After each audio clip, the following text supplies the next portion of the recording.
Shalom, perkenalkan nama saya Mika Pristina Selvia Marpau dengan NIM 240101019. Baik, kita langsung saja mulai ke dalam pembahasannya. Kita akan mempelajari apa sih latar belakang kitab 1 dan 2 Petrus.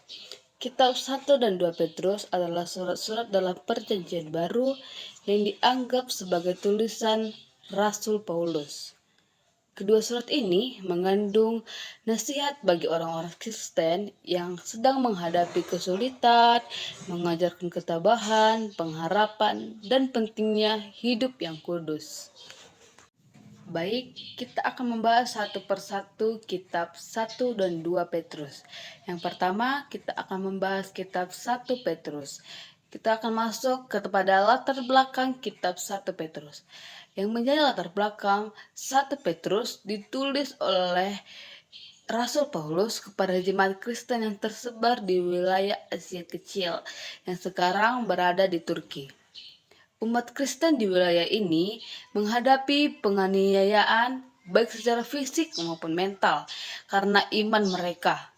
Petrus menulis untuk menguatkan dan mendorong mereka agar tetap teguh di dalam Tuhan meskipun berada di dalam situasi yang sulit. Baik, selanjutnya kita akan membahas ciri khas dan tujuan kitab 1 Petrus. Yang pertama, kita akan masuk pada ciri khas kitab 1 Petrus. Kitab 1 Petrus memiliki ada 3 ciri khas. Yang pertama, ada mengajarkan tentang pengharapan di tengah penderitaan. Yang kedua, kitab Petrus menekankan pentingnya hidup kudus dan menjauhi dosa. Yang ketiga, ada kitab Petrus juga mengajarkan atau mendorong umatnya untuk menjadi saksi bagi orang lain melalui perbuatan-perbuatan yang baik. Yang kedua, kita akan masuk kepada apa sih tujuan-tujuan kitab Petrus? Kitab 1 Petrus memiliki tujuan utama. Tujuan utama dari kitab 1 Petrus adalah untuk menghibur dan menguatkan umat Kristen yang sedang mengalami penderitaan, agar mereka tetap kuat dalam iman dan menunjukkan kasih kepada sesama manusia. Baik, selanjutnya kita akan membahas tentang siapa sih penulis kitab 1 Petrus dan tahun berapakah ditulis kitab Petrus ini. Yang pertama kita akan bahas siapa sih penulis kitab Petrus ini. Surat ini ditulis oleh Rasul Paulus, seorang murid Yesus dan salah satu pemimpin utama gereja mula-mula. Sebagai saksi langsung dari kehidupan dan pengajaran Yesus, Petrus memiliki otoritas besar dalam memberi nasihat kepada jemaat-jemaatnya. Yang kedua, kita akan membahas kapan sih ditulis kitab Petrus ini. Dalam perkiraan-perkiraan besar, dapat kita simpulkan kitab ini diperkirakan ditulis sekitar tahun 62 sampai 64 sebelum Masehi, sebelum Petrus meninggal sebagai martis di Roma. Itulah sekitar tahun penulisan kitab 1 Petrus ini. Baik, kita akan membahas tentang hal-hal penting dalam kitab 1 Petrus. Yang pertama, ada tetap kuat dalam penderitaan. Kita diajarkan untuk tetap percaya bahwa penderitaan memurnikan iman dan ada pengharapan besar di dalam Kristus. Yang kedua, ada hidup kudus. Di dalam kitab 1 Petrus ini kita juga diajarkan hidup kudus, yang artinya sebagai anak-anak Allah kita dipanggil untuk hidup berbeda dari yang lainnya. Artinya kita harus nampak anak Kristus, kita harus mengajarkan atau membuat kasih setia Tuhan nampak dalam kehidupan kita sehari-hari. Yang ketiga ada ikuti teladan Yesus. Hadapi masalah dengan sabar seperti Yesus yang menderita untuk kita. Yang keempat ada hidup sebagai saksi. Kita diajarkan untuk menjadi saksi, tunjukkanlah iman melalui perbuatan baik agar orang lain dapat memuliakan Allah. Baik, setelah kita membahas tentang kitab 1 Petrus, selanjutnya di sini kita akan membahas kitab 2 Petrus. kita akan membahas latar belakang kitab 2 Petrus. Bagaimana sih latar belakang dari kitab 2 Petrus? 2 Petrus ditulis sebagai surat peringatan pada waktu itu. Sudah mulai muncul ajaran-ajaran palsu di antara jemaat.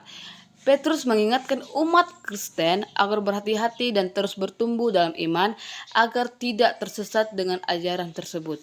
Selanjutnya, setelah kita membahas tentang latar belakang kitab 2 Petrus, kita akan membahas tentang ciri khas dan tujuan kitab 2 Petrus. Yang pertama, kita akan membahas ciri khas kitab 2 Petrus. 2 Petrus memiliki ciri khas sebagai surat yang serius dan mengingatkan. Yang kedua, kitab Petrus memiliki penekanan pada pertumbuhan iman dan moral yang baik. Yang ketiga, kitab 2 Petrus ini peringatan terhadap bahaya ajaran palsu yang bisa menggoyahkan iman.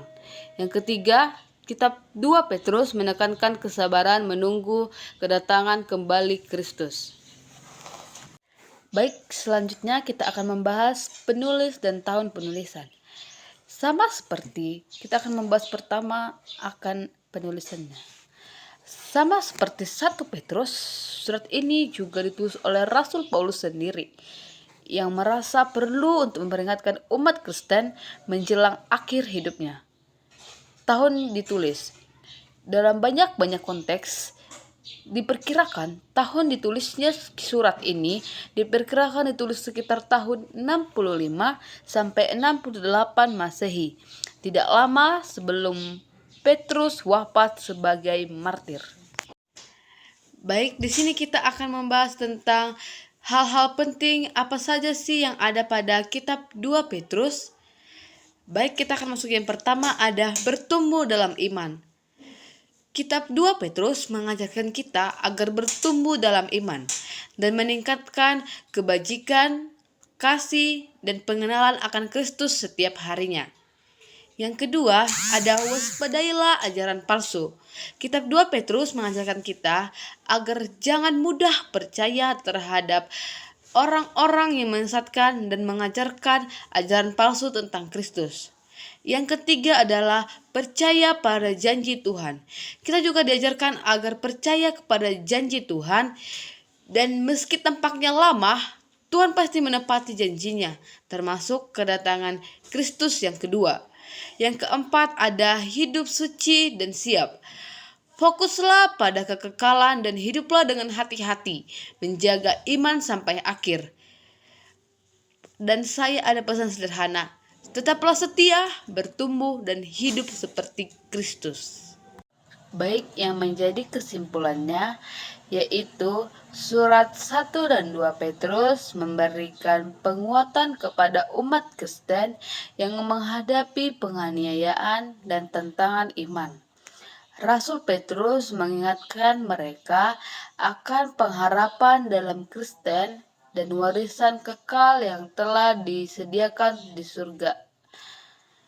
Dia menasihati umat untuk tetap hidup dalam kekudusan dan kasih, mencerminkan karakter Allah di tengah dunia yang penuh kesulitan. Penderitaan iman dianggap sebagai bagian dari perjalanan Kristus, sebagaimana Kristus juga menderita dengan sabar.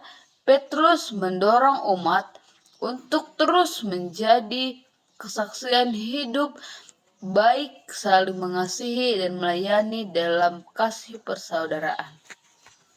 Baik, sekian dari paparan materi saya. Semoga materi tadi dapat membawa wawasan atau menambah wawasan bagi kita semua.